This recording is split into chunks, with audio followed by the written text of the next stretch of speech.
Frères et sœurs, durant la période du confinement, il y avait une heure d'adoration tous les jours à Nord-sur-Erdre. C'était très simple. J'ouvrais grand, les portes de l'église étaient toujours grandes ouvertes. Il y avait 2 pigeons qui rentraient, jusqu'à ce que je m'en sois débarrassé.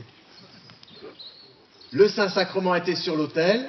Il y avait quelques bougies, un petit peu d'encens. Enfin, je faisais ça assez simplement. On était 3. 3 tous les jours, régulièrement. Quelquefois 4, 5, mais pas beaucoup. Et puis, il y avait des personnes qui venaient dans l'église, puisque les portes étaient très accueillantes, et qui allaient directement à l'autel de la Sainte Vierge, quoi. Vous voyez, il y avait le Saint-Sacrement sur l'autel, et puis les personnes, elles allaient à la grotte, enfin, à l'autel de la Sainte Vierge. Alors je me disais, moi quand même, ils n'ont rien compris, quoi. Ils n'ont rien compris. Il y a le Seigneur qui est présent dans le Saint-Sacrement, puis eux, ils vont auprès de la Sainte Vierge. Alors ça faisait un petit peu drôle quand même. Hein. Et puis après, je me suis dit, mais quand même, Augustin, ne sois pas trop bête. La dévotion populaire, elle a quand même quelque chose à dire, elle a une part de vérité. Hein.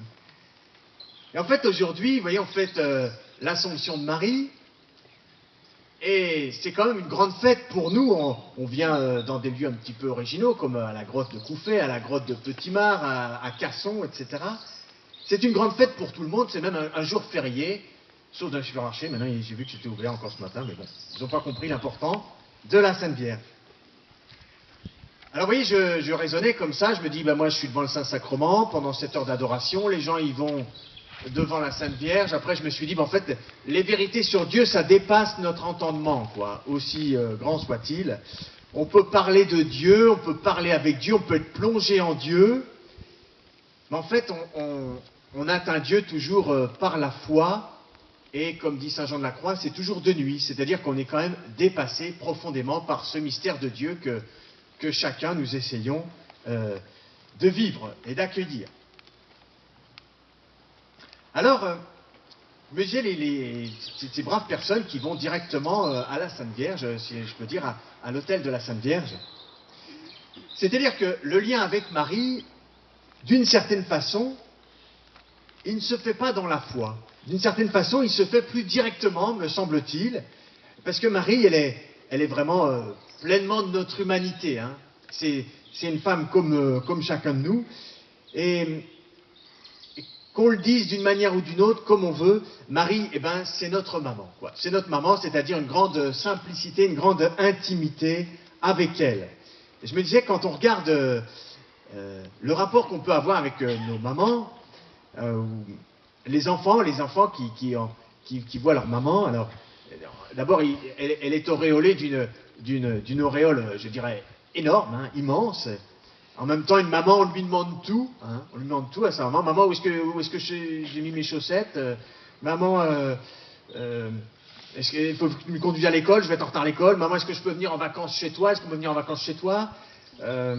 Maman, écoute toutes les misères que mes paroissiens m'ont faites. Non, ça doit être un copier-coller d'Internet, ça. Pas... Mais vous voyez, on raconte tout à sa maman. Enfin, il y a une grande intimité avec sa maman.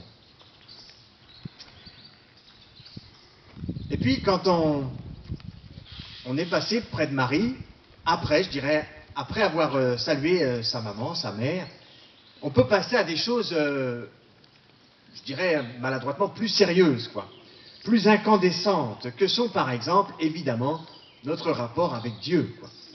C'est Saint Louis-Marie Grignon de Montfort qui disait « Dieu a voulu venir à nous par Marie, il veut que nous allions à lui par Marie. » Et il me semble que c'est assez naturel au cœur de l'être humain d'aller à Dieu par Marie.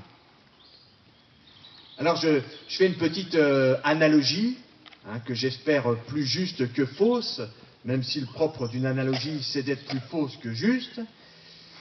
C'est comme si on devait passer dans les bras de sa maman avant d'aller voir notre papa Abba, hein, comme Saint Paul le dit, comme Jésus nous l'a appris. Hein, Dieu c'est notre papa Abba. C'est comme si on devait aller se faire réconforter par notre maman.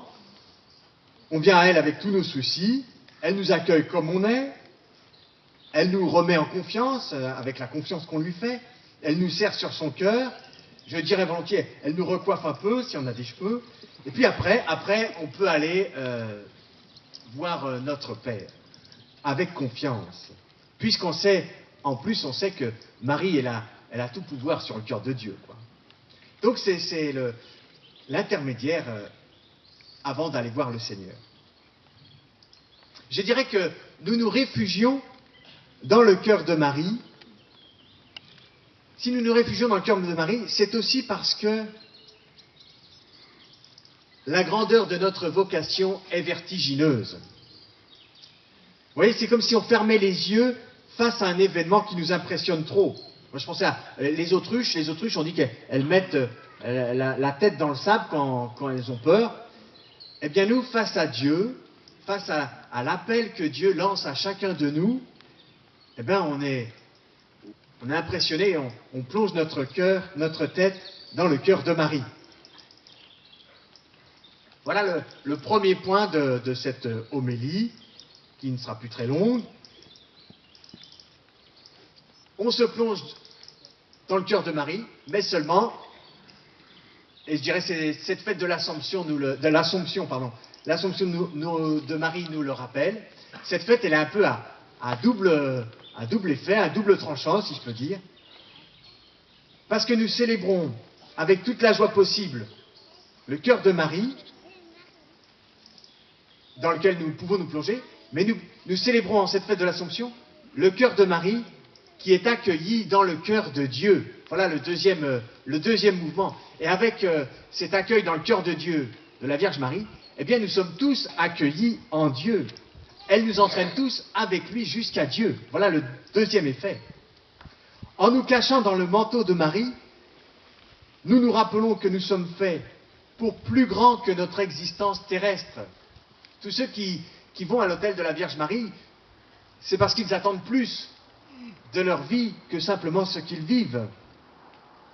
Quand on va vers la Vierge Marie, on exprime que nous voulons plus que simplement nos jours sur terre.